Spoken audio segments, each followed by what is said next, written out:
All right, looking forward to that.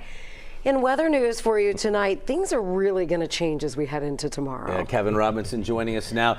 I would say it would be a great day to fly a kite, but it's no laughing matter because you're going to have tree branches and all kinds of, it's been wet lately. It's not the greatest formula here. No, and I do think there's certainly the potential for some brief power interruptions tomorrow in some of the areas that typically have that when it gets really windy tomorrow. But really the commute, you're going to need a little extra time in the morning, more so because of the rain. You're just going to need to factor in a couple of extra, maybe 15, 20 minutes, so you don't have yourself in any situations caught up out there. So here we are, show you what we're looking at right now. A big potent storm in the middle part of the country, and this is kind of the first in what's going to be a series of potent storms over the next 5 days, okay? And each one of these is leading us towards some fairly harsh winter weather early next week.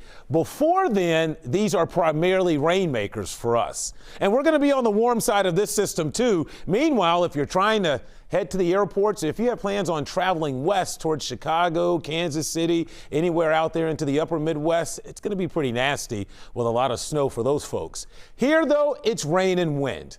This evening's pretty quiet. I do think between now and 10, it's relatively quiet. Probably start to see our first few drops somewhere mid to late evening there, around 10 or so. But really the impactful rain moving in after midnight. And this looks to be all rain for us. I'm not worried about anything frozen around here tonight, albeit it will be chilly.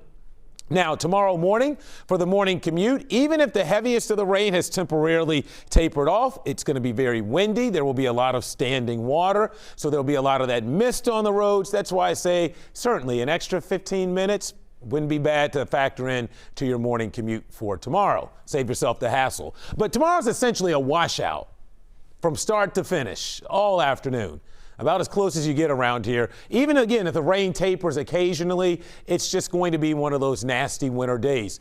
Fortunately, we're warm during the day before it turns cold tomorrow night, probably mid-evening or so, and whatever rain showers are left over by then likely will be in the form of some snow showers overnight Tuesday into Wednesday morning. While this isn't particularly heavy, and fortunately, it will be coming on the heels of a warm ground, I wouldn't rule out maybe early Wednesday morning on some elevated surfaces, a few slick spots, but I don't expect any big accumulation out of this. Maybe a dusting.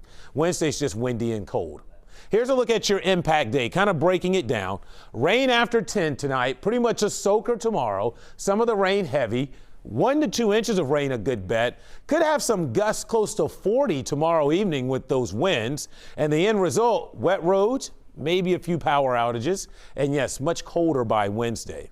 A solid soaker. Most of us will pick up 1.5 inches to probably just short of 2 inches of rain. And while it will be windy starting tonight through all day tomorrow, the strongest winds will probably come in the afternoon and evening when we'll have gusts to 35, potentially getting upwards of around 40 miles per hour.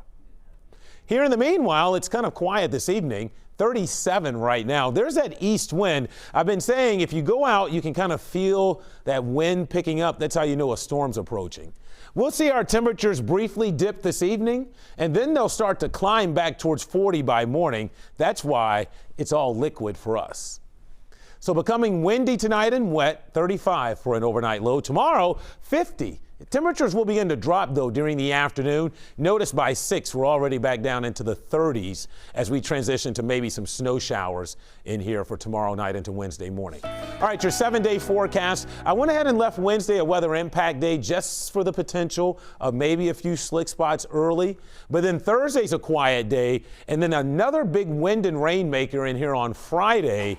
And then Mike and Cherie, it looks like we turn cold over the weekend, but the harsh cold, the harshest of the cold, I think, gets in here what could be with a winter storm early next week. And beyond the 7-day, temperatures are quite likely, especially if we get some snow next week, to probably go below 0 sometime next week. All right, been a long time. We only had that little dusting over the weekend, so we will see.